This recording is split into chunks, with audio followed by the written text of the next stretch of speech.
5. Talbot and the Fall, a comedy with support. Chapter 14.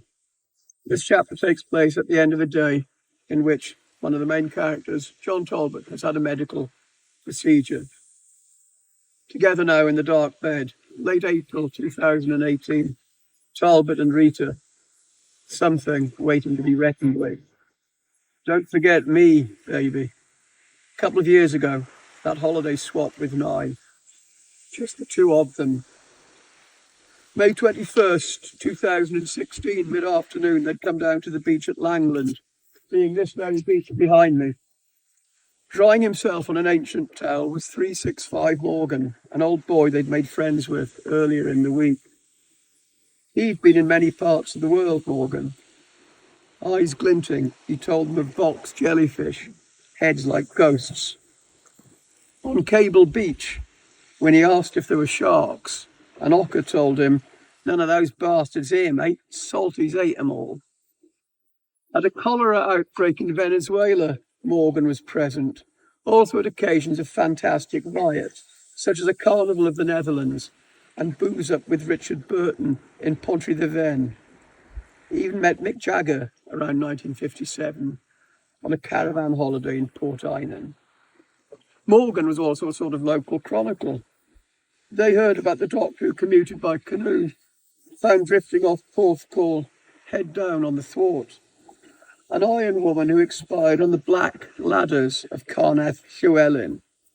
The pharmacist of Merton killed by fortnightly marathons. A black belt vet done to death by Shire horse or Sinon. Morgan knew them all, knew their lives and names.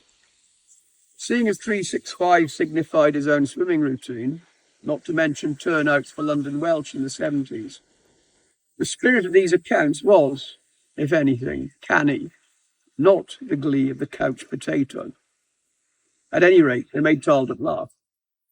Rita laughed as well, and Morgan's light grey eyes, they glinted like the sea. Today they heard about the tumours on his liver.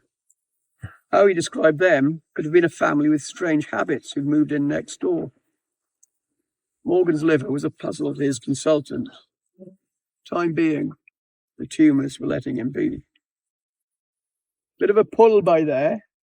Pointing, Morgan took his leave in venerable cut-offs, sorry to leave the chat. As he went, he gathered seaweed in a plastic bag, pausing to consider the corpse of the tortoise, washed up overnight. In went Talbot and Rita, between the flags. The swimsuit was red, white and blue. That day the sea was rugby rough. Down you went, raised yourself, down, up and again. Breakers roared and widened.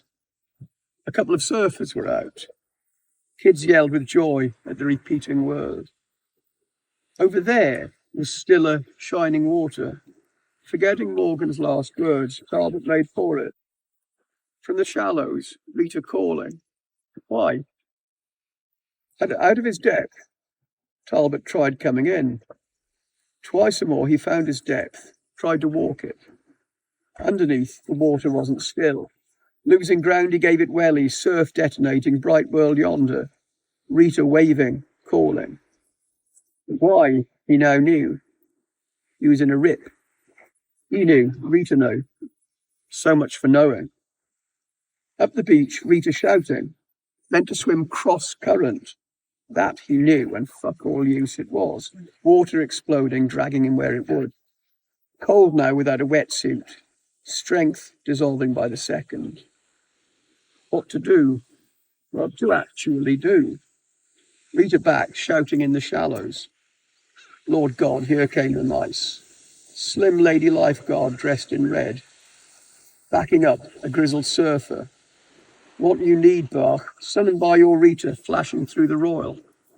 Lifeguard had him grip her rescue board, had him kick across the current, him and her together, closing on a black reef, swapping names. Right, John, you're going to ride the surf. Tidy, Jess. Can you get on the board, John? Where the will came from, a mystery. There he lay, like an emperor in traffic.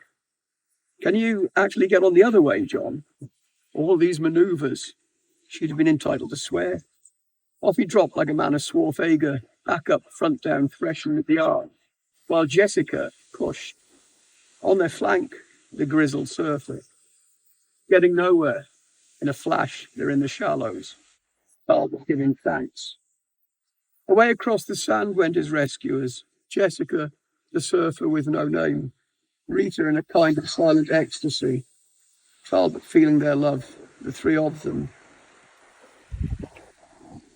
You were going further and further out, Rita said at last. I could see. It was awful. Are you frozen? You must be frozen. Back from the hut where she'd been writing a report, Jessica drew the current in the sand, a malignant curve.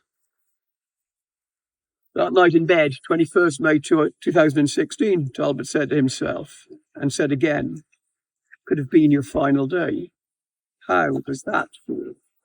So he went over the moments, and in his heart or soul, not enough seemed to happen.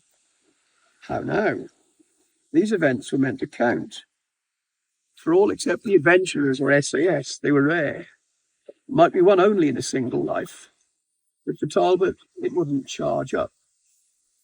Curious, the want of new emotion, want of new knowledge, the kind that comes from near fatal experience. That he'd felt the love of others, he was grateful, for sure. But the meaning of it all had drowned in the event, when it should be floating within grasp, like a magic crown. The fear he could not remember. But now, 23rd April 2018, now the event was calling on him like a one-night stand or old flame, who asks if you remember what happened between you. And if you don't reply in the right tone or with gratitude, or you've forgotten a single moment and sensation, why, you and the partner are just going to have to do it all again, aren't you? Oh, when? I'm on my way, darling. And arrived already with this morning's malignant discovery. The Langland event having allowed him another 2 years, he just hadn't been attentive, had he? Or grateful. Could have drowned that day. More than that, knew what it was like to be going down and not coming back. But hadn't taken stock of the event. And worse, hadn't been grateful for the extra time. Not properly grateful. Like every minute, every hour was a bonus, a blessing. Each day since May 21st, 2016, he should have meditated on the event. In truth, he'd either laughed it off or forgotten, for which there was a penalty. So, 2 years shrunk to 1 week. When he'd get his result, like this time, he better concentrate, pay attention, be grateful for the minutes. He wanted to, really he did. But knowing time, understanding time, making it yours, for Talbot, that was a tall order. Thank you.